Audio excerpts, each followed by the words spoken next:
ആജ്ഞാനത്തിനെ നീക്കുന്ന വ്യക്തിയാണ് ഗുരു.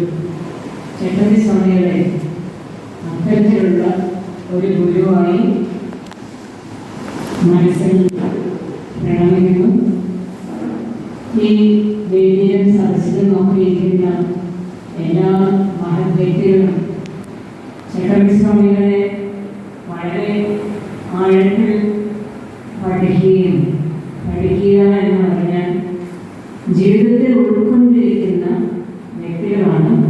അതുകൊണ്ടാണ് ഇങ്ങനെ ഒരു സമ്മേളനത്തിൽ അല്ലെങ്കിൽ ഒരു മീറ്റിംഗ് ഇവിടെ എല്ലാം മാറ്റിവെച്ചിട്ട് പങ്കെടുക്കാൻ എത്തിയിരിക്കുന്നത്. ഇതിൽ യാതൊരു സംശയമില്ല.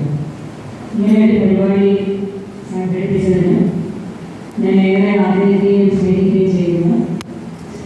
എന്നെ ക്ഷണിക്കുകയും ചെയ്യുന്നത് ശ്രീ മോഹൻ കുമാർ സാറിനെ ആദ്യമേ തന്നെ കണ്ടെത്തില്ല അർപ്പിക്കട്ടെ. തിരഞ്ഞെടുത്തിരുന്ന 2 വിഷയങ്ങളും വളരെ നല്ല വിഷയങ്ങളാണ്.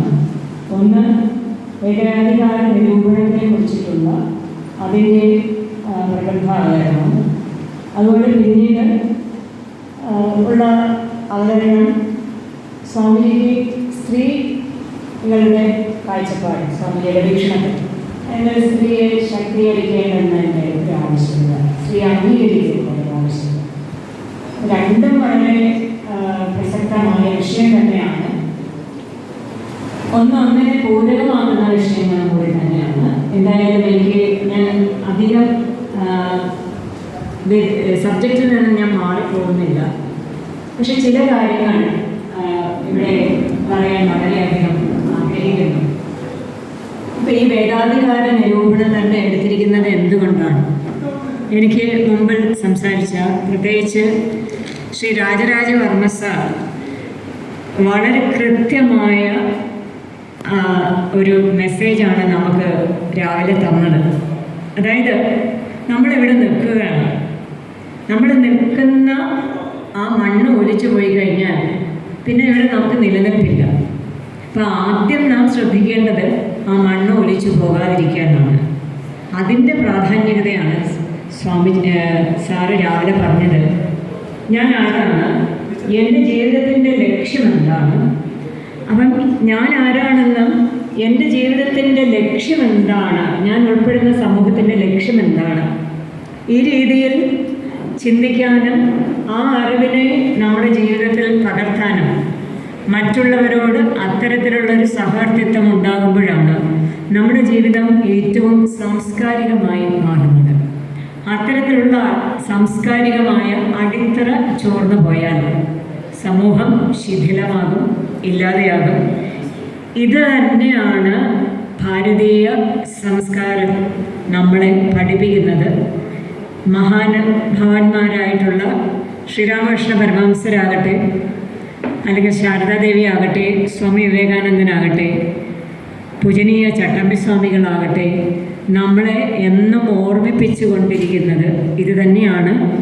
നമ്മളിൽ ഓരോരുത്തർക്കും ഈ സത്യം ഉൾക്കൊള്ളാൻ ആ മണ്ണ് ഒലിച്ചു പോകാതെ ആധ്യാത്മികമായിട്ടുള്ള അടിത്തറ ഒരിക്കലും ഇളകാതെ അതിനെ കാത്തു സംരക്ഷിക്കേണ്ട ഉത്തരവാദിത്വം നാം ഓരോരുത്തർക്കും ഉണ്ട്. അതിൽ മനുഷ്യനും തമ്മിൽ യാതൊരു വ്യത്യാസവും ഇല്ല. എനിക്ക് വേദാധികാര നിരൂപണം വായിക്കുമ്പോൾ ഇങ്ങനെ ഒരാശയമാണ് എൻ്റെ മനസ്സിൽ വരുന്നത്. അപ്പം അത് ഒരിക്കലും സമൂഹത്തിലെ ഏതെങ്കിലും ഒരു വിഭാഗത്തിൻ്റെ മാത്രം ഉള്ളതോ ഒരു വിഭാഗത്തിന് മാത്രം അതിന് ഉത്തരവാദിത്വമെന്നോ ഒരിക്കലും നമുക്ക് പറയാൻ സാധിക്കില്ല. സ്വാമികൾ ഋഷിയാണ്. ശ്രീ വിവേകാനന്ദ സ്വാമികൾ കേരളത്തിൽ വന്നപ്പോൾ അദ്ദേഹം പറയുകയുണ്ടായി, ഞാൻ വളരെ അസാധാരണ പ്രതിഭയുള്ള ഒരു വ്യക്തിയെ കണ്ടെത്തി. പക്ഷെ എനിക്ക് തോന്നുന്നു നമ്മുടെ നേരത്തെ പ്രാസംഗികരൊക്കെ സൂചിപ്പിച്ചു, നമ്മൾ ഈ കുട്ടികൾക്ക് വേണ്ടി ക്വിസ് തയ്യാറാക്കുമ്പോൾ പോലും നിങ്ങളുടെ ഇടയിൽ നിന്നും ഒരു വ്യക്തി തന്നെ നിങ്ങളെ ഉദ്ധരിക്കാനായിട്ട് വരും. പലപ്പോഴും കാര്യങ്ങളൊക്കെ പറഞ്ഞ് ഞാൻ ആരെയും താഴ്ത്തി പറയുകയോ ഒന്നുമല്ല. പക്ഷെ ഇത്തരത്തിലുള്ളൊരു ചോദ്യം, അതായത് വിവേകാനന്ദ സ്വാമി കേരളത്തിൽ പ്രതിഭാശാലി, അസാധാരണമായ ഒരു പ്രതിഭാശാലി. അത് ചട്ടമ്പിസ്വാമികളാണ്. പക്ഷെ ഇത് ഇന്നത്തെ എത്ര കുട്ടികൾക്ക് അറിയാമെന്ന് ചോദിച്ചാൽ, ക്വിസ് തയ്യാറാക്കുമ്പോൾ ഈ ചോദ്യം ആരും തയ്യാറാക്കുന്നില്ല, കുട്ടികൾക്ക് അറിയില്ല. അപ്പം അതുപോലെ തന്നെ നമ്മൾ കേരള കൾച്ചർ, കേരള സംസ്കാരവും കേരളത്തിൻ്റെ നവോത്ഥാന കാലഘട്ടവും പറയുമ്പോൾ ശരിയാണ്, ജാതിപരമായിട്ടുള്ള ഒരുപാട് പ്രശ്നങ്ങൾ ഇവിടെ ഉണ്ടായിരുന്നു. സാമൂഹികമായ പശ്ചാത്തലത്തിലുള്ള മാറ്റങ്ങൾ വരുത്തേണ്ടിയുണ്ടായിരുന്നു.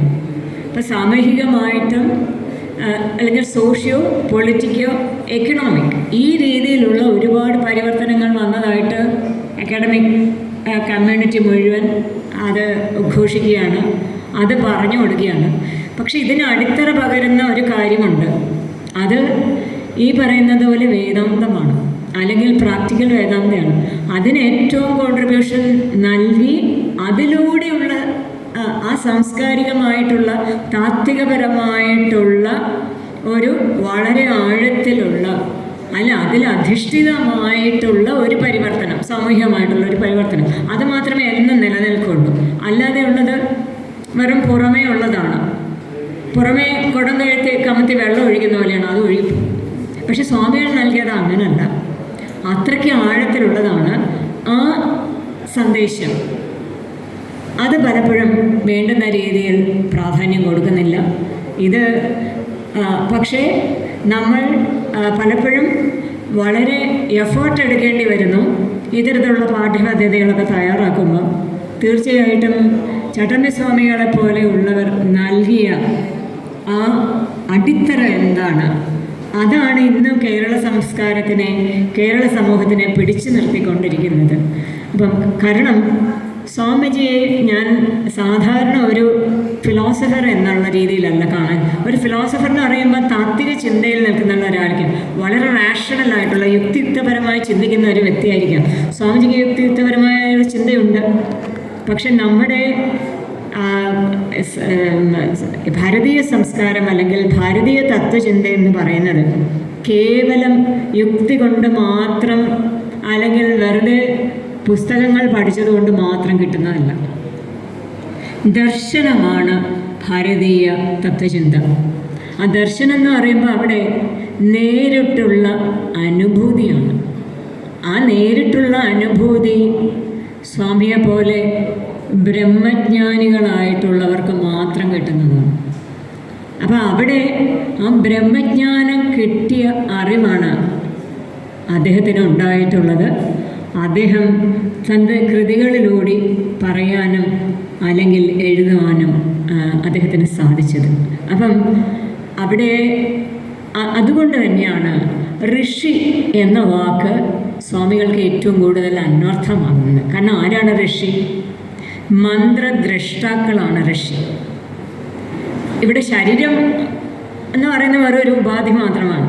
പക്ഷെ ആ ശരീരത്തിലിരിക്കുന്ന ആ അനന്തമായ ബ്രഹ്മശക്തി അല്ലെങ്കിൽ ആത്മശക്തി, അത് ഈശ്വര ചൈതന്യം തന്നെയാണ്. ഇപ്പം സ്വാമികൾ യഥാർത്ഥത്തിൽ അത്തരത്തിലുള്ള ഋഷിയാണ്. ആ വേദ തത്വങ്ങളെ, വേദത്തിൽ പറഞ്ഞിരിക്കുന്ന മന്ത്രങ്ങളെ ഇതിനെ നേരിട്ട് ദർശിച്ച് അല്ലെങ്കിൽ അതിനെ ജീവിതത്തിൽ റിയലൈസ് ചെയ്ത് അനുഭൂതിയുടെ തലമാണ്. ആ അനുഭൂതിയുടെ തലത്തിൽ നിന്നുകൊണ്ടാണ് സ്വാമിജി അത് പറയുകയും ചെയ്യുകയും ചെയ്യുന്നത്. അതുകൊണ്ടാണ് ശരിക്കും പറഞ്ഞാൽ സ്വാമിജിയുടെ എല്ലാ പ്രവർത്തനങ്ങളും ഇപ്പം ശ്രീനാരായണ സ്വാമികൾ തന്നെ പറയുന്നുണ്ട്, സത്യമായ ജ്ഞാനം സിദ്ധമായാൽ പിന്നെ സമഷ്ടി വന്ന് പുണർന്നുകൊള്ളു. അപ്പോൾ ജീവനുള്ളവയെല്ലാം ഒരുപോലെ തോന്നുകയുള്ളൂ. അതാണ് യഥാർത്ഥ മോക്ഷാവസ്ഥ. അങ്ങനെ തോന്നിയ അല്ലെങ്കിൽ അത്തരത്തിലുള്ള അനുഭൂതിയുടെ തലത്തിൽ നിന്നുകൊണ്ടാണ് സ്വാമിജി സംസാരിക്കുന്നത്. അപ്പം അങ്ങനെയുള്ള അനുഭൂതിയുള്ള സ്വാമി തീർച്ചയായിട്ടും ഭഗവത്ഗീതയിൽ പറയുന്ന പോലെ തന്നെ ജ്ഞാനവിജ്ഞാന തൃപ്താത്മാ കൂടസ്ഥോ വിജിതേന്ദ്രിയ യുക്ത യുത്യുച്ഛതേ യോഗി സമലോഷ്ടാശ്മകാഞ്ചന. ആ സത്യം സാക്ഷാത്കരിച്ചിരിക്കുന്ന വ്യക്തിയെ സംബന്ധിച്ചിടത്തോളം പിന്നീട് ഒരു ഭേദചിന്തയും ഇല്ല. നമ്മൾ അജ്ഞാനത്തിലിരിക്കുന്നതുകൊണ്ടാണ്, അവിദ്യയിലിരിക്കുന്നത് കൊണ്ടാണെന്ന് ഈ ഭേദചിന്ത വരുന്നത്. ജാതി, ലിംഗം, സ്ത്രീ എന്ന് പുരുഷനെന്നുള്ള ഭേദം, അല്ലെങ്കിൽ ജാതിപരമായിട്ടുള്ള വ്യത്യാസം, ഈ വ്യത്യാസങ്ങളെ മറികടക്കണമെങ്കിൽ ഒറ്റ മറുവരുന്നേ ഉള്ളൂ, അത് സത്യസാക്ഷാത്കാരം മാത്രം. ആ വേദത്തിനെ സ്വാമിജി നേരിട്ട് അറിഞ്ഞ് പഠിച്ച് മനസ്സിലാക്കിയിട്ടാണ് പറഞ്ഞത്. ഈ വേദത്തിൻ്റെ അധികാരി ആര്? മനുഷ്യനും തമ്മിൽ യാതൊരു വ്യത്യാസവും ഇല്ല. എങ്ങനെയാണ് വ്യത്യാസം? ശ്രീരാമകൃഷ്ണ പരമഹംസർ വളരെ ലളിതമായ ഒരു ഉദാഹരണം പറയുന്നുണ്ട്. എന്താണെന്ന് വെച്ചാൽ സ്വാമികൾ പരമഹംസർ പറയുന്നു, വെള്ളത്തിൽ നമ്മളൊരു വടി കൊണ്ടുപോയി ഇടുന്നു. വടി ഇട്ടിട്ട് പറയാണ്, വടിക്ക് അപ്പുറമുള്ള വെള്ളം ഇപ്പുറമുള്ള വെള്ളം രണ്ടാണെന്ന് പറയുന്നു. വടി കൊണ്ട് ഇട്ടതും നമ്മളാണ്, രണ്ടായിട്ട് കണ്ടതും നമ്മളാണ്. ഇങ്ങനെ നോക്കുന്നത് നമുക്കറിയാം, വെള്ളം ഒന്നേ ഉള്ളൂ, രണ്ടുണ്ടോ? ഇല്ല. അപ്പോൾ ഇത് പോലെ തന്നെയാണ് നമ്മുടെയും അവസ്ഥ. ശരീരത്തിലിരിക്കുമ്പോഴും അല്ലെങ്കിൽ മറ്റ് ഭേദബുദ്ധികൾ ജാതീയമായോ ലിംഗപരമായോ ഉള്ള ഭേദത്തിലിരുന്നു കൊണ്ട് നമ്മളാണ് ഇതെല്ലാം സൃഷ്ടിച്ചിട്ട് പിന്നീട് ഇന്നവരാണ് അധികാരി, ഇന്നവർ അധികാരിയല്ല. എവിടെ പറഞ്ഞിരിക്കുന്നു? എവിടെയും പറഞ്ഞിട്ടില്ല. അപ്പം സ്വാമികൾ എഴുതിയ ആ പശ്ചാത്തലം നമ്മൾ ആലോചിക്കണം. ഏത് കാലഘട്ടത്തിലാണ്? ആ കാലഘട്ടത്തിൽ സ്വാമിജിയുടെ ആ ധൈര്യം, കാരണം ആ ധൈര്യം സ്വാമിജിക്ക് സ്വായത്തമായി വരുന്ന ഒന്നാണ്. ഉപനിഷത്തിൻ്റെ സന്ദേശം തന്നെ അതാണ്. അഭി എന്നാണ്, നിർഭീകനാകുക. എന്തിനു ഭയപ്പെടണം? സത്യത്തെക്കുറിച്ച് മുറുകെ പിടിച്ച ആളിനെ ഏതിനെയാണ് ഭയപ്പെടാനിരിക്കുന്നത്? ഒന്നിനും ഭയപ്പെടാനില്ല. ആ ധൈര്യത്തിൽ നിന്നാണ്, ആ സത്യസാക്ഷാത്കാരത്തിൻ്റെ ധൈര്യത്തിൽ നിന്നുകൊണ്ടാണ് സ്വാമിജി അത് പറയുന്നത്. പക്ഷെ അതേ സ്വാമിജിയുടെ അത്ര യുക്തിക്ക് അതീതമായിട്ടുള്ളൊരു മണ്ഡലത്തിലിരിക്കുന്ന സ്വാമികൾക്ക് അതേസമയം യുക്തിയുക്തപരമായിട്ട് കാര്യങ്ങൾ പ്രസൻറ്റ് ചെയ്യാനും സാധിച്ചു എന്നുള്ളത്. അവിടെയാണ് സ്വാമിജിയെ ഞാൻ ഒരു അപൂർവ ദക്ഷിണാശാലിയായിട്ട് കാണുന്നത്. കാരണം സ്വാമികൾക്കറിയാം, ഇത് ഉൾക്കൊള്ളണമെങ്കിൽ യുക്തിചിന്ത റാഷണൽ ബീയിങ്സ് ആണ്. അപ്പോൾ റാഷണലായിട്ടുള്ള ആർഗ്യുമെൻറ്റ്സ് കൊടുത്തു കഴിഞ്ഞാൽ അത് അവർ ഉൾക്കൊള്ളുള്ളൂ. ആയിക്കോട്ടെ, സ്വാമിജിക്കാണോ ദക്ഷിണാശാലി, സ്വാമിജിക്കാണോ അതിന് വിഷമം? യാതൊരു വിഷമമില്ല. സ്വാമിജി അവിടെ വളരെ ഉപനിഷത്തിനെയും വേദത്തിന് നേരത്തെ ഇവിടെ ചെറിയ പരാമർശങ്ങൾ നടത്തും. ഞാൻ സമയക്കുറവുകൊണ്ട് അതിലേക്ക് പോകുന്നില്ല. സത്യകാമ ജാബാലൻ്റെയും അതുപോലെ തന്നെ വേദവ്യാസനെ തന്നെ നമുക്കറിയാം. വ്യാസാനം വിഷ്ണുരൂപായ എന്നാണ് വ്യാസനെ കുറിച്ച് പറയുന്നത്. വ്യാസൻ ആരാണ്? വിഷ്ണു രൂപം തന്നെയാണ്. അപ്പോൾ അവിടെ ഒന്നും വേദത്തിലായിട്ട് ഉപനിഷത്തിലായിട്ട് നേരത്തെ ഇവിടെ രാമായണത്തിൻ്റെ കാര്യം പറഞ്ഞു. ശബരി ആരാണ്? ആ ശബരിയെ സാക്ഷാൽ വിഷ്ണു ഭഗവാന്റെ അവതാരമായ ശ്രീരാമചന്ദ്രൻ ഭക്തിയുടെ അങ്ങേയറ്റത്തെ ശിരോമണിയായി കാണുകയും അവിടെ മോക്ഷം നൽകി മുക്തി നൽകുകയും ചെയ്യുകയാണ്. അപ്പം വേദത്തിലാകട്ടെ ഉപനിഷത്തിലാകട്ടെ ഒരിടത്തും തന്നെ ഒരു തരത്തിലുള്ള ജാതീയ വ്യത്യാസമില്ല. ആ വേദം പഠിപ്പിക്കാനാര് ഇതിനൊന്നും ഒരു പ്രാധാന്യമില്ല. അപ്പം നമ്മളുടെ നിക്ഷിപ്തമായ ഒരേ ഒരു കാര്യമേ ഉള്ളൂ, വേദം പഠിക്കുക എന്നുള്ളത്. കാരണം വേദത്തിന് സ്വാമിജി രണ്ട് അർത്ഥമാണ് പ്രധാനമായിട്ട് പറയുന്നത്. ഒന്ന്, വിദ്യനേന ധർമ്മ വിധി വേദ, വേദയതീതി വേദ, അതായത് അറിവാണ് വേദം. അപ്പോൾ അറിവുണ്ടാകാൻ നമ്മൾ വേദം പഠിച്ചേ പറ്റുള്ളൂ. ആ പഠിക്കാനുള്ള അധികാരം എല്ലാവർക്കും ഒരുപോലെയാണ്. സ്ത്രീകൾക്കും അധികാരം ഉണ്ട്. സ്വാമിജി ഗാർഗിയുടെയും മറ്റും ഉദാഹരണം ഉപനിഷത്തിൽ നിന്ന് എടുത്തുകൊണ്ട് തന്നെ ഇവിടെ ഭംഗിയായിട്ട് അത് പറയുന്നുണ്ട്. പിന്നീട് ഈ വേദാധികാര നിരൂപണത്തിനെ ഒരു സ്ട്രക്ചർ വെച്ച് പറയുകയാണെങ്കിൽ, അതിൻ്റെ ഒരു ഘടന വെച്ച് പറയുകയാണെങ്കിൽ ഇവിടെ ഇരിക്കുന്ന എല്ലാവർക്കും അറിയാം. എങ്കിലും വേദസ്വരൂപം, വേദപ്രാമാണ്യം, അധികാര നിരൂപണം, പ്രമാണാന്തര വിചാരം, യുക്തിവിചാരം, ഇങ്ങനെ പ്രധാനമായിട്ടും 5 അധ്യായങ്ങളാണ് അതിൽ ഉള്ളത്. ഇതെല്ലാം തന്നെ തീർച്ചയായിട്ടും വേദാന്തങ്ങളിൽ അധിഷ്ഠിതമായിട്ടുള്ളതാണ്. സ്വാമി വിവേകാനന്ദൻ കൊളംബോ മുതൽ അൽമോറ വരെ എന്നുള്ള പുസ്തകത്തിൽ അദ്ദേഹത്തിൻ്റെ പ്രത്യേകിച്ച് മദിരാശിയിൽ ചെയ്യുന്ന പ്രസംഗത്തിൽ അടിവരയിട്ട് നാം ഓർക്കേണ്ട ഒരു വാചകം പറയുന്നുണ്ട്. ഞാനൊരു ഹിന്ദുവാണെന്ന് പറഞ്ഞാൽ എന്താണ് അർത്ഥം? നമ്മളെല്ലാവരും പറയും ഞാനൊരു ഹിന്ദുവാണ്. സ്വാമിജി പറയുന്നു ഞാനൊരു വൈദികനാണ്, വേദാന്തിയാണെന്ന് പറയാനുള്ള ധൈര്യം നമ്മൾക്കുണ്ടാകണം. ധൈര്യത്തിനപ്പുറം ഉള്ളിൽ നിന്ന് വരുന്ന ഒരു വാക്യമായിരിക്കണം. എന്താണ് അവിടെ സ്വാമിജി അതുകൊണ്ട് ഉദ്ദേശിച്ചത്? വൈദികനാണ്, ഞാൻ വേദം പഠിക്കുന്നവനാണ്. ആര്? എല്ലാവരും. ഞാൻ വേദാന്തിയാണ്. വേദാന്ത തത്വം നമ്മൾ ഉൾക്കൊള്ളേണ്ടതിൻ്റെ ആവശ്യകതയാണ്. കാരണം ഇത് മാത്രമേ ഞാൻ തുടക്കത്തിൽ പറഞ്ഞതുപോലെ കാലിൽ ഇരിക്കുന്ന മണ്ണൊലിച്ചു പോകാതെ നമ്മളെ രക്ഷിക്കുകയുള്ളൂ. ഈ കാര്യത്തിൽ മറ്റാർക്കും നമ്മളെ സഹായിക്കാൻ സാധിക്കുന്നില്ല. ഭഗവത്ഗീതയിലെ ശ്ലോകം ഉദ്ധരിച്ചുകൊണ്ട് ഞാനിവിടെ നിർത്താം. ഉദ്ധരേത് ആത്മനാത്മാനം ന ആത്മാനം അവസാദിയേത് ആത്മേവ ആത്മനോ ബന്ധു ആത്മേവ രിപുരാത്മനഃ. ഞാൻ തന്നെയാണ് എൻ്റെ മിത്രം, ഞാൻ തന്നെയാണ് എൻ്റെ ശത്രു. അതായത് എന്ത് പഠിക്കണം, ജീവിതം എങ്ങനെ പോകണം, മറ്റുള്ളവരോട് എന്ത് നമ്മൾക്ക് കൊടുക്കണം, ഈ സമൂഹത്തിൽ നമ്മളുടെ ഉത്തരവാദിത്തം എങ്ങനെ നിറവേറ്റണം, ഇതിന് ഞാൻ തന്നെയാണ് എന്നോട് ഉത്തരവാദി. ശ്രീ സ്വാമികൾ ഈ ദൗത്യം ഏറ്റെടുക്കാൻ നമ്മളെ ഓരോരുത്തരെയും സഹായിക്കട്ടെ എന്ന് മാത്രം പ്രാർത്ഥിച്ചുകൊണ്ട് സമയം കുറവുകൊണ്ട് ഇവിടെ ചുരുക്കുന്നു. എല്ലാവർക്കും നന്ദി, നമസ്കാരം. അടുത്തതായി അനന്തപുരിയുടെ ആത്മീയ ചൈതന്യം എന്ന് തന്നെ നമ്മൾ വിശ്വസിക്കുന്ന, നമ്മൾ ബഹുമാനിക്കുന്ന സ്വാമി അശ്വതി തിരുനാളിൻ്റെ പ്രഭാഷണത്തിനായി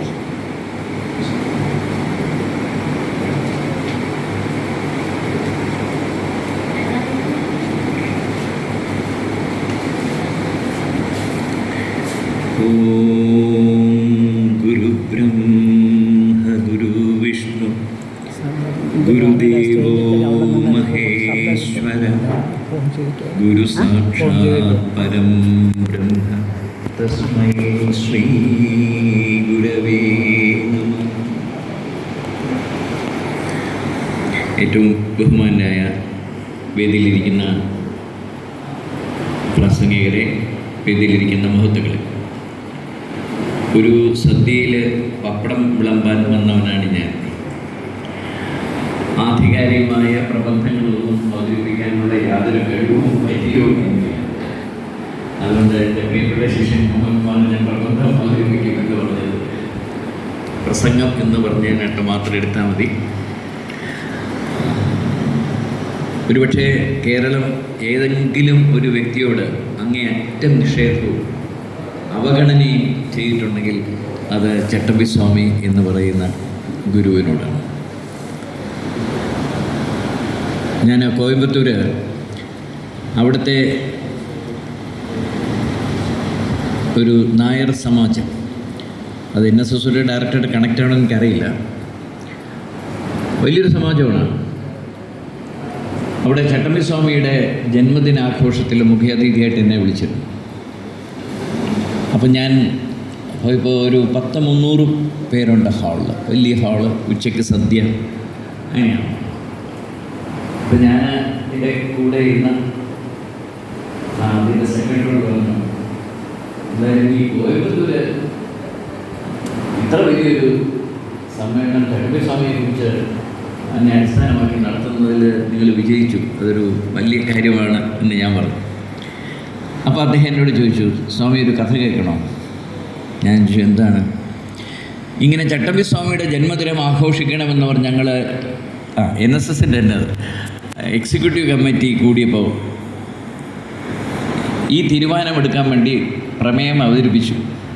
ഇങ്ങനെ ചട്ടമ്പി സ്വാമിയുടെ ജന്മദിനം നമുക്ക് സമുചിതമായി ആഘോഷിക്കണം എന്ന് പറഞ്ഞപ്പോൾ ഒരു എക്സിക്യൂട്ടീവ് കമ്മിറ്റി മെമ്പർ എണീറ്റ് എന്ന് പറഞ്ഞത്, കണ്ട ചട്ടമ്പികളുടെ ഒന്നും ജന്മദിനം ആഘോഷിക്കാൻ NSSന് പറ്റില്ല. അപ്പം ഞാൻ പറഞ്ഞു, ചട്ടമ്പി സ്വാമിയെക്കുറിച്ചാണ് പറയുന്നത്. ഉടൻ ഇദ്ദേഹം പറഞ്ഞ മറുപടിയാണ് രസകരം. ഞാൻ തിരുവനന്തപുരത്ത് ചെറുപ്പകാലത്ത് കണ്ടിട്ടുണ്ട് ഈ ചട്ടമ്പി സ്വാമി ഒരുത്തരും കൂടെ കിടന്ന് ഗുസ്തു പിടിക്കണം. എവിടെ? ഉത്തരക്കണ്ഠ മൈതാനത്ത്. മണക്കാട് നാരായണ പിള്ളയാണ് ചട്ടമ്പി സ്വാമി എന്ന് വിചാരിക്കുന്ന വിഡ്ഢിത്തം വേറെന്നവനാണ് എക്സിക്യൂട്ടീവ് കമ്മിറ്റിയിൽ. ഇതാണ് നമ്മുടെ അജ്ഞത എന്ന് ഞാൻ പറഞ്ഞു. ഒരു ഗുരു ഏറ്റവും വലിയ ഗുരുവായിട്ട് മാറുന്ന താനൊരു ഗുരു അല്ല എന്ന് പറയുമ്പോൾ, തനിക്ക് ലോകം തരുന്നതെല്ലാം നിഷേധിച്ച് നിൽക്കുന്നവനാണ് ഗുരു. NSSൻ്റെ എക്സിക്യൂട്ടീവ് കമ്മിറ്റി കൂടിയിട്ട് നായന്മാർക്കൊരു ഗുരു വേണമല്ലോ എന്ന് അപ്പോഴാണ് തോന്നിയത്. ശ്രീനാരായണ ഗുരുദേവനെ ഉയർത്തിയപ്പോൾ പിന്നെ നമ്മുടെ പഴയ ഗുരുക്കന്മാരൊക്കെ എടുത്തിട്ട് അതിലെങ്കിൽ നായരുണ്ടോ എന്ന് നോക്കിക്കൊണ്ടൊരു എക്സിക്യൂട്ടീവ് കമ്മിറ്റി. അതിൽ ചട്ടമ്പിസ്വാമിയെ ഗുരുവാക്കാൻ തീരുമാനിച്ചു സമുദായത്തിന്. ആർക്കെങ്കിലും അങ്ങനെയൊക്കെ ആക്കാൻ പറ്റുമോ? ഏതെങ്കിലും ഗുരുവിനെ ഒരു സമുദായത്തിൻ്റെ ആക്കാൻ പറ്റുമോ? ഒരിക്കലും പറ്റില്ല. പ്രമേയം പാസ്സാക്കി. അതിനെക്കുറിച്ച് ചട്ടമ്പിസ്വാമിയോട് ചെന്ന് പറഞ്ഞു, സ്വാമി അറിഞ്ഞില്ലേ, NSS കമ്മിറ്റി കൂടി NSSൻ്റെ ഗുരുവും നായർ സമുദായത്തിൻ്റെ ഗുരുവും ചട്ടമ്പിസ്വാമി ആയിരിക്കണം എന്നാണ് തീരുമാനിച്ചിരിക്കുന്നത്. അപ്പോൾ അദ്ദേഹം വെച്ച് ഒരു മണൽപ്പുറത്തിരിക്കുകയായിരുന്നു. അപ്പോൾ സ്വാമി പറഞ്ഞത്രേ, നോമാരോട് പറയണം, എന്നെ പൊക്കിയിടല്ലേ, ഞാൻ തകർന്നു പോകുമായിരുന്നു. ഇത്തരം കാര്യങ്ങളിലൊന്നും യാതൊരു താല്പര്യവുമില്ലാത്ത ഒരു ഗുരുവായിരുന്നു അദ്ദേഹം. അതുകൊണ്ട് തന്നെ അദ്ദേഹത്തെ ഉയർത്തി കാണിക്കാൻ, ഒരു മാർക്കറ്റഡ് പ്രോഡക്റ്റ് ആക്കുവാൻ ഒരു സമുദായത്തിന് എളുപ്പമല്ല. ആരെയും നിങ്ങൾക്ക് മാർക്കറ്റ് ചെയ്യാൻ പറ്റും. പക്ഷെ അതിനു വേണ്ടിയുള്ള വേഷങ്ങൾ ധരിക്കണം, അതിനുവേണ്ടിയുള്ള വാചകങ്ങൾ പറയണം, അതിനുവേണ്ടിയുള്ള കണക്ഷൻസ് ഉണ്ടാക്കി കൊടുക്കണം. അങ്ങനെ സമൂഹത്തിൽ വരുന്നുണ്ട്. ഇതൊന്നും ചട്ടമ്പിസ്വാമിക്കില്ല. അദ്ദേഹം ഇത്ര അഗാധമായ രീതിയിൽ ചിന്തിക്കുകയും ഇത്ര പാണ്ഡിത്യമുള്ള ആളുമായിരുന്നു എന്ന് ഈ യുവതലമുറയ്ക്ക് പോട്ടെ, പ്രായമുള്ള ആളുകൾക്ക് പോലും അറിയാൻ വയ്യാത്ത അവസ്ഥ. അദ്ദേഹത്തിന് വേണ്ടി ഇന്നത്തെ ഭാഷയിൽ പറയുകയാണെങ്കിൽ ഒരു ഏജൻസിയും വർക്ക് ചെയ്തില്ല. പക്ഷേ അദ്ദേഹം പറഞ്ഞതിലാണ് ഇപ്പോഴും സമൂഹം മുന്നോട്ട്. എത്ര വർഷങ്ങൾക്ക് മുമ്പാണ് ആ മനുഷ്യൻ സ്ത്രീകളുടെ സ്വാതന്ത്ര്യത്തെക്കുറിച്ച് പറഞ്ഞത്? ഞെട്ടിപ്പോയി. സ്ത്രീകളുടെ സ്വാതന്ത്ര്യത്തെക്കുറിച്ച് ഇത്ര അഗാധമായി പഠിക്കുകയും പറയുകയും പ്രവചിക്കുകയും ചെയ്യുന്ന ഒരു ഗുരുവും ഇന്ത്യയിൽ ഉണ്ടായിരുന്നില്ല. ഇന്നുമില്ല.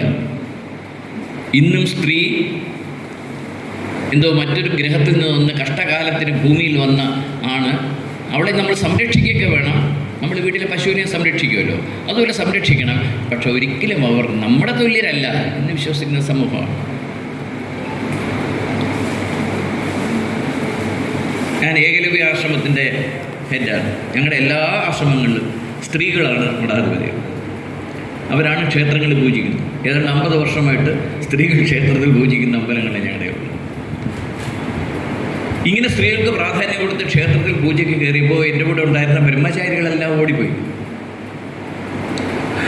ഫലം ചോദിക്കാറുണ്ട്, ആശ്രമത്തിൽ ഇവിടെ സ്ത്രീകൾ മാത്രമേ ഉള്ളൂ. കാര്യം ഇതാണ്, എൻ്റെ കൂടെ ഉണ്ടായിരുന്ന ബ്രഹ്മചാരികളായിരുന്ന കൂടെ നിന്ന ശിഷ്യന്മാർക്ക് ഒരു സ്ത്രീ ക്ഷേത്രത്തിൽ പൂജ കയറിയപ്പോൾ സഹിച്ചില്ല. അന്നത്തെ പുതിയ തലമുറയുടെ കാര്യം ഞാൻ പറയാണ്. ഇപ്പോഴോ ഞാൻ ഒരിക്കൽ വേദിയിൽ വെച്ചൊരു പള്ളിയിലച്ഛനെ വെല്ലുവിളിച്ചു. അദ്ദേഹം പ്രസംഗിച്ചു, സ്ത്രീ സ്വാതന്ത്ര്യം ഇവിടെ ഉണ്ടാകുമായിരുന്നില്ല, ക്രിസ്തുമതം ഇവിടെ പ്രചരിച്ചില്ലായിരുന്നെങ്കിലും. ഞങ്ങളുടെ കോളേജുകളിലൂടെ, ഞങ്ങളുടെ സ്കൂളിലൂടെ സ്ത്രീ സമത്വം ഇവിടെ ഉണ്ടാക്കിയെടുത്തു. അത് ക്രിസ്തുമതത്തിൻ്റെ വരദാനമാണ് അദ്ദേഹം പ്രസംഗിച്ചു. അപ്പം ഞാൻ അദ്ദേഹത്തോട് ഒരു വെല്ലുവിളി നടത്തി. ഞാൻ ആശ്രമത്തിലെ ഒരു സന്യാസിയാണ്. വളരെ ചെറുപ്പത്തിൽ സന്യാസം സ്വീകരിച്ചാണ്. എൻ്റെ സ്കൂട്ടറിൽ പിന്നിൽ ഒരു സന്യാസിനിയെ വച്ചുകൊണ്ട് പോകാൻ എനിക്ക് ഒരു മടിയുമില്ല.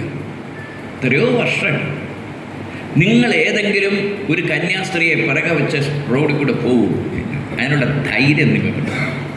അപ്പം അദ്ദേഹം പറഞ്ഞു, അത് ധൈര്യമല്ല, ഞങ്ങളുടെ സമൂഹം സമ്മതിക്കുന്നത് അതാണ്.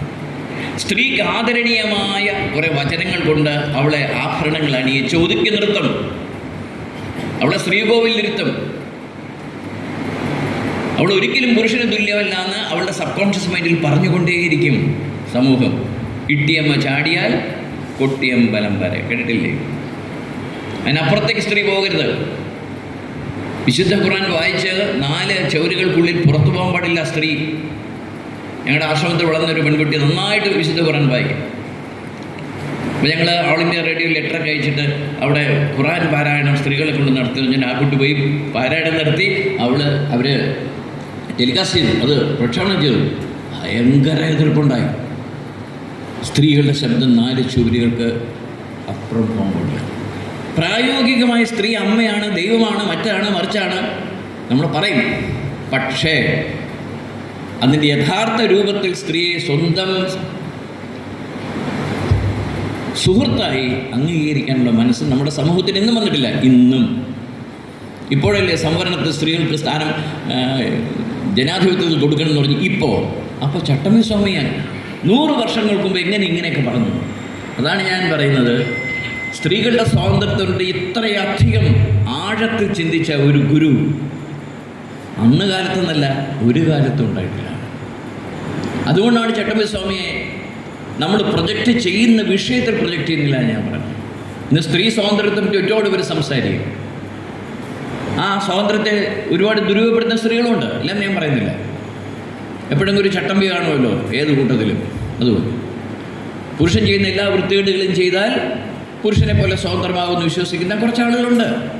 ഞങ്ങളുടെ ആശ്രമത്തിൻ്റെ തൊട്ട് ഫ്രണ്ടിൽ രാത്രി 12 മണിക്ക് അവിടെയൊക്കെ PSCക്കും ഒക്കെ പഠിക്കുന്ന പെൺകുട്ടികൾ ഒരുപാട് ഹോസ്റ്റലുണ്ട്. അവരൊക്കെ രാത്രി പഠിച്ച് തളരുമ്പോൾ വന്ന് ഞങ്ങളുടെ റോഡിൻ്റെ ഫ്രണ്ടിൽ അടിയിരുന്ന സീറ്റ് വലിച്ചുകൊണ്ടിരിക്കുന്നു.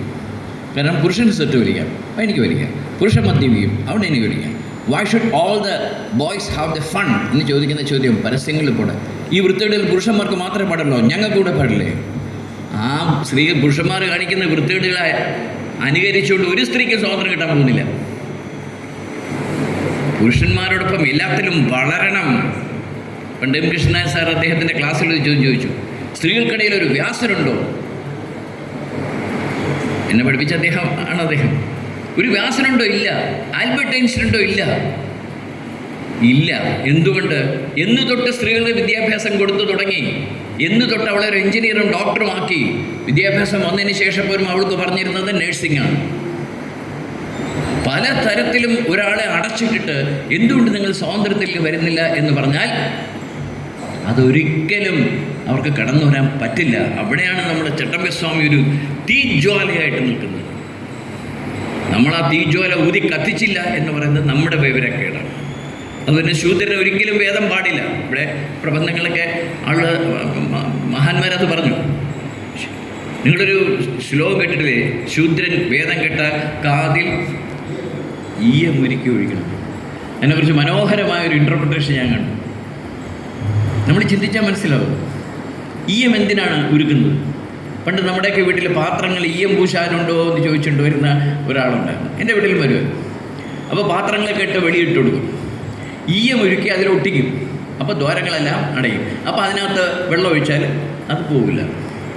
അതുപോലെ ഈ ശ്ലോകം കൊണ്ട് ഉദ്ദേശിച്ചത് ഒരു ശൂദ്രനെ നമ്മൾ വേദം പഠിപ്പിച്ചാൽ ഒരിക്കലും അവൻ മറക്കാത്ത രീതിയിൽ പഠിപ്പിക്കണം എന്നതിന് ഒരു ഉപമയായി ഉപയോഗിച്ചതാണ് അത് എന്നാണ്.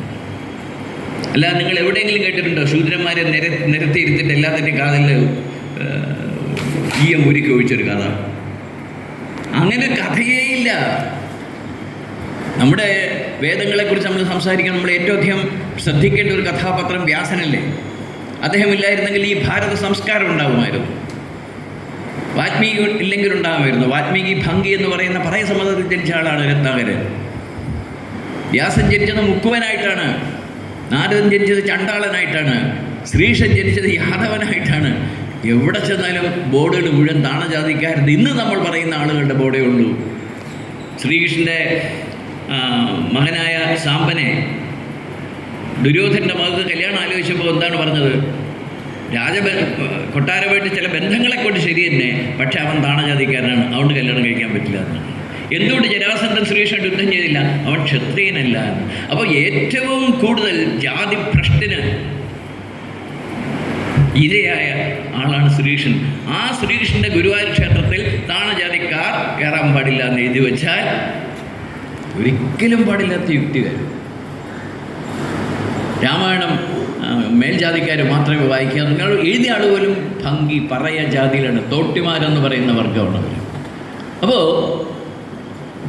ഒരിക്കലും ജാതി എന്ന് പറയുന്ന ചിന്ത ഇല്ലാതിരുന്ന ഒരു മതത്തിനകത്ത് എന്തുകൊണ്ടോ ഈ ജാതി എന്ന് പറഞ്ഞ ക്യാൻസർ വന്ന് കയറി ഒരുപാട് നശിപ്പിച്ചു നമ്മളെ. വിവേകാനന്ദ സ്വാമി തിരുവനന്തപുരത്ത് അദ്ദേഹം മലബാറിൽ വന്നപ്പോൾ പറഞ്ഞതാണ് കേരളം ഒരു ഭ്രാന്താലയം അല്ലേ.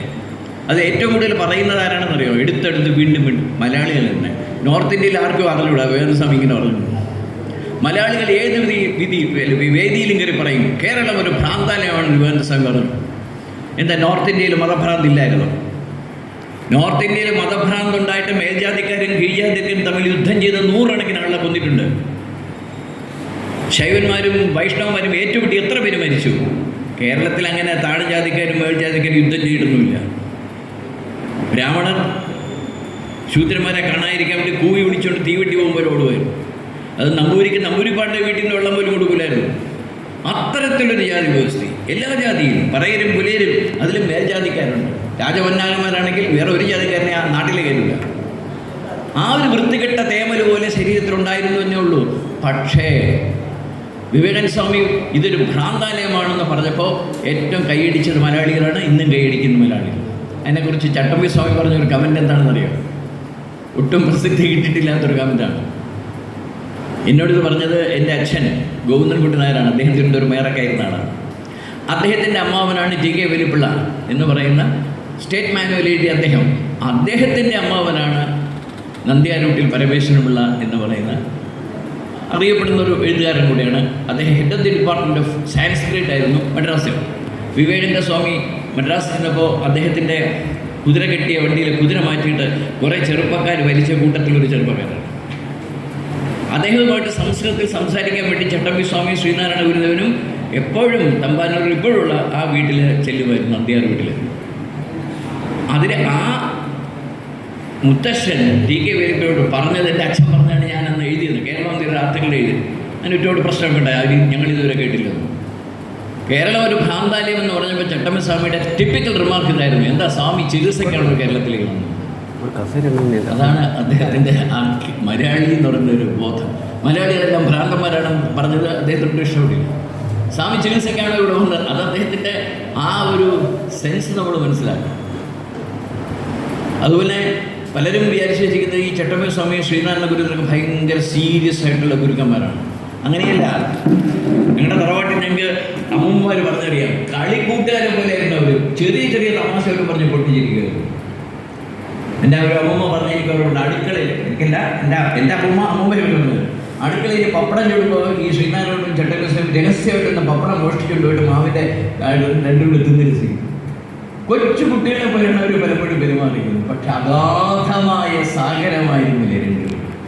സംസ്കൃതത്തിൽ ഏറ്റവും നന്നായിട്ട് അവർ സംസാരിച്ചിരുന്ന ആളുകളാണെന്ന്. അതാണ് വിവേകാനന്ദ സ്വാമിക്ക് ഭയങ്കരമായിട്ട് ഇവർ ഇമ്പ്രസ് ചെയ്തത്. അതുപോലെ ചട്ടമ്പി സ്വാമി ചിന്നുദ്രയെ കുറിച്ചുള്ള ആ ഒരു അർത്ഥം പറഞ്ഞു കൊടുത്ത വിവേകാനന്ദ സ്വാമി ഞെട്ടിച്ചുള്ളത്. ഇത്രയധികം ഗൗരവമുള്ള, അതീവ ഗൗരവമുള്ള ഒരു വിഷയം. ഭാരതത്തിൻ്റെ സ്വാതന്ത്ര്യത്തിന് വേണ്ടി, സ്ത്രീ സ്വാതന്ത്ര്യത്തിന് വേണ്ടി അങ്ങേയറ്റം ശക്തമായി ഇന്ന് പോരാടിയൊരു മനുഷ്യൻ, പല ഗുരുക്കന്മാരെയും സൃഷ്ടിച്ച മനുഷ്യൻ. തിരുവനന്തപുരത്ത് അഭേദാനന്ദ സ്വാമി എങ്ങനെയാണ് സന്യാസിയായത്? ഒരു മഹാഗുരുവിനെ നമ്മൾ തിരിച്ചറിയുന്നത് അദ്ദേഹം മിഡാസ് എന്ന രാജാവിനെ വില തൊടുന്നതെല്ലാം സ്വർണ്ണമായിട്ട് മാറുമ്പോഴാണ്. ന്യായാധികരയിലൂടെ അദ്ദേഹം നടന്നു പോകുന്നു ചട്ടമ്പി സ്വാമി. അന്ന് സന്യാസിമാരെന്ന് വെച്ചാൽ കുട്ടികളെ പിടിച്ചുകൊണ്ട് പോകുന്ന പണ്ടാരങ്ങളാണെന്നാണ് നമ്മുടെ നാട് വിശ്വസിച്ചത്. എപ്പോഴും സന്യാസിയെ ആക്രമിക്കുമായിരുന്നു. ഏതോ അധ്യാപകന്മാർ ഇളക്കി വിട്ടുകൊടുത്ത് പിള്ളേരെ, എടാ നിന്നെയൊക്കെ പിടിച്ചുകൊണ്ട് പോകാം, അങ്ങനെയുള്ള ആളാണ്. പിള്ളേരെ കല്ലെറിഞ്ഞിട്ട് ആ കല്ലെറിഞ്ഞ് ദേഹം മുഴുവൻ മുറിഞ്ഞിട്ടും തിരിഞ്ഞ് നോക്കാതെ ചട്ടമ്പി സ്വാമി മുന്നോട്ട് പോകുമ്പോൾ ഒരു കുട്ടി മാത്രം അദ്ദേഹത്തിൻ്റെ പാദങ്ങളിൽ നമസ്കരിച്ചു. ആ കുട്ടിയാണ് സ്വാമി അഭേദാനന്ദൻ എന്ന് നമ്മൾ പറയുന്നത്. ചിന്മയാനന്ദ സ്വാമിയുടെ തറവാട്ടിൽ ചെന്നിട്ട് ചട്ടസ്വാമി ചിന്മയാനന്ദനെ എടുത്ത കുട്ടിയായിരുന്നു, വളരെ കുട്ടി. ആ കുട്ടിയെ മടിയിൽ വെച്ചിട്ട് താലോലിച്ചിട്ട് പറഞ്ഞു, ഒരു വലിയൊരു ഭാവിയുണ്ട്. ആ ആളാണ് ചിന്മയാനന്ദ സ്വാമിയുടെ പറയുന്നത്. ഇതാണ് യഥാർത്ഥ ഗുരുവിൻ്റെ ഒരു ലക്ഷ്യം. അദ്ദേഹം ഒരു മാഗ്നറ്റ് എങ്ങനെയാണോ ഇരുമ്പിനെ കാന്തമാക്കി മാറ്റുന്നത്, അതുപോലെ മറ്റുള്ളവരെ സ്പിരിച്വലിസ്റ്റുമായിട്ട് മാറ്റും. അങ്ങനെ വെച്ച് നോക്കുമ്പോഴും ആ അളവ് വെച്ച് നോക്കുമ്പോഴും ചട്ടമ്പി സ്വാമി ഒരു വലിയ വിജയമായി. പക്ഷേ നമുക്ക് അദ്ദേഹത്തിൻ്റെ യാഥാർത്ഥ്യങ്ങൾ കണ്ടെത്താൻ കഴിഞ്ഞില്ല. അദ്ദേഹം സമൂഹത്തിന് വേണ്ടി ചെയ്ത സേവനങ്ങൾ ഒരിക്കലും അത് വേണ്ടുന്ന തരത്തിൽ അദ്ദേഹത്തിന് ഉയർത്താൻ കഴിഞ്ഞില്ല. അതിന് പകരം അദ്ദേഹം ചെയ്ത എന്ന് പറയപ്പെടുന്ന ഒരുപാട് അത്ഭുതങ്ങൾ പറഞ്ഞു നടന്നു. പട്ടി സദ്യ കൊടുത്തതും ഇതൊക്കെ ഇനി വരുന്ന തലമുറ ഒരിക്കലും വിശ്വസിക്കാനും കഴിയില്ല. നമ്മളത് മനസ്സിലാക്കണം. അത്ഭുതങ്ങൾ കാണിച്ചത് ലോകത്ത് നിൽക്കാൻ വളരെ എളുപ്പമാണ്. ഒരു മാർക്കറ്റിംഗ് കമ്പനിയും HR ഒക്കെ ഉണ്ടെങ്കിൽ നിങ്ങളൊരു വലിയ മഹർഷിയായിട്ട് മാറും. എൻ്റെ ഗുരുവിന് സ്വാമി സത്യാനന്ദ സരസ്വതി അദ്ദേഹം ഒരിക്കൽ ആശ്രമത്തിരിക്കുമ്പോൾ ഒരു നോട്ടീസ് അദ്ദേഹത്തിൻ്റെ കൊണ്ട് കൊടുത്തു. അവിടെ ഗോപാലകൃഷ്ണൻ നാരായണൻ സെക്രട്ടറി ഉണ്ട്, വളരെ സരസനായ മനുഷ്യൻ. അദ്ദേഹം ആ നോട്ടീസ് കൊടുത്തിരുന്ന് വായിക്കണേ. അദ്ദേഹം വായിച്ചപ്പോൾ ജഗദ്ഗുരു സ്വാമി സത്യാനന്ദ സരസ്വതി എഴുതിയിരിക്കുന്നത് ആശ്രമം നടത്തുന്ന ഒരു പരിപാടിയാണ്. അപ്പോൾ സ്വാമി ഇദ്ദേഹത്തെ വിളിച്ചു, ഗോരക്ഷ സാറേ, ഇതായി ജഗദ്ഗുരു. അപ്പോൾ അദ്ദേഹം പറഞ്ഞു, അത് അങ്ങ് എതിർക്കരുത്, വലിയ അത്യാവശ്യമാണ്. അപ്പോൾ സ്വാമി ചോദിച്ചു, എന്താണ് അത്യാവശ്യം? അങ്ങ് ജഗദ്ഗുരു എന്നാണ് ഞങ്ങൾ വിളിക്കാൻ പോകുന്നത്. സ്വാമി ചോദിച്ചു, എന്തിന്?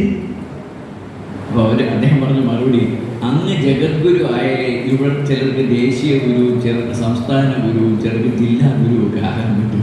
അതുകൊണ്ട് ദയവ് ചെയ്ത് ജഗദ്ഗുരു. ഇങ്ങനെയാണ് മാർക്കറ്റിംഗ് നടക്കുന്ന ഗുരുക്കന്മാരെ കുറിച്ച്.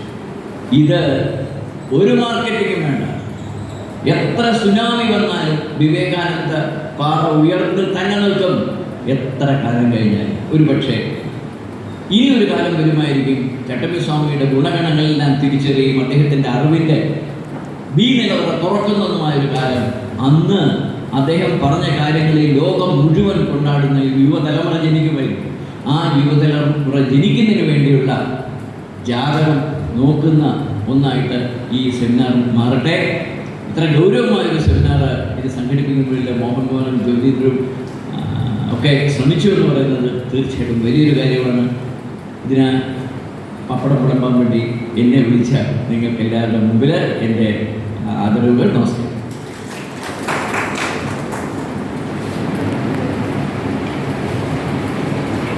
ഇനി നമുക്ക് സെമിനാർ, അദ്ദേഹം ആദ്യ പ്രബന്ധം കഴിഞ്ഞു. 6 പേരുണ്ട് പ്രബന്ധാവതാരകർ. ഒരു ചെറിയ അപേക്ഷ ഉണ്ട് സംഘാടകരുടെ ഭാഗത്ത് നിന്ന്. നമുക്ക് പരമാവധി ഒരാൾ ഒരു 15 മിനിറ്റ് എടുക്കുക. അങ്ങനെ ആണെങ്കിൽ തന്നെയും ഇത് 1.5 മണിക്കൂറോളം പോകും. ഇപ്പം മണി 11:45, 12:45, 1:15 വരെ ഇത് പോകും. അത് കഴിഞ്ഞ് ബഹുമാന്യരായ ആളുകൾ ഇവരെല്ലാം പണ്ഡിതന്മാരാണ്. ചട്ടമ്പിസ്വാമി പാദവരുടെ കൃതികൾ പഠിച്ച് ഉപസ്ഥിതി വരുത്തിയവരാണ് മുമ്പിൽ. അവർക്ക് ചില ചോദ്യങ്ങൾ ചോദിക്കാറുണ്ടാവാം പ്രബന്ധ, അതിനും കുറച്ച് സമയം കൊടുക്കണം. അതുകൊണ്ട് പ്രബന്ധകർത്താക്കൾ ഒരു 15 മിനിറ്റ്, 2 മിനിറ്റ് മാറാം, എങ്കിലും 15 വാച്ച് നോക്കിക്കൊണ്ട് തന്നെ 15 മിനിറ്റിൽ പ്രബന്ധങ്ങൾ ഒന്ന് പ്രധാന പോയിന്റ്സുകൾ അവതരിപ്പിച്ചു. ബാക്കി നമുക്ക് പുസ്തകമാക്കുമ്പോൾ അത് പൂർണ്ണമായി നമുക്ക് ഉൾപ്പെടുത്താം. ആദ്യത്തെ പ്രബന്ധ അവതരണത്തിനായി അമീന എന്ന സിനേഷൻ